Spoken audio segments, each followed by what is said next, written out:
What if I told you that the story you've been told about history is a lie? And I'm going to tell you, I'm going to show you that in this video. I have 3 minutes, so I'm going to do my best to really do my best to tell this story as best as I can. So, the year is this is during the Civil Rights Movement. Martin Luther King is arrested in Selma, Alabama. Richard Nixon is the front runner for the 1960 election against JFK.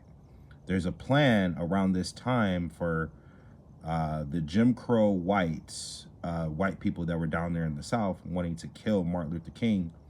They were going to take him into a van and basically kill him, release him from jail, right? And so Jackie Robinson, who is a black conservative, was he was campaigning for Nixon during the election. You have to remember that Nixon and JFK were going against each other in the 1960 election, right?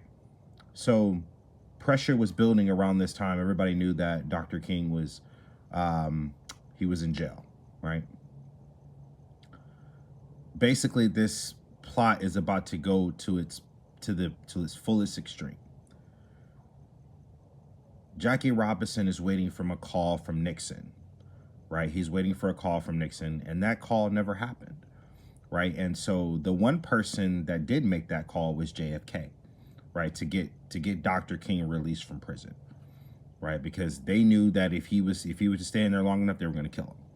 So JFK reached out, and his brother RFK. This was obviously before they were murdered 2 or 3 years later. And so basically, JFK wins the 1960 election. Lyndon B. Johnson becomes president. He signs the Civil Rights Act in 1965, and he is on record saying that black people will vote Democrat for the next 50 years because of this bill and all of this other stuff. Why do I bring this up? Because I consider myself a black conservative, and a lot of people don't know about conservative history.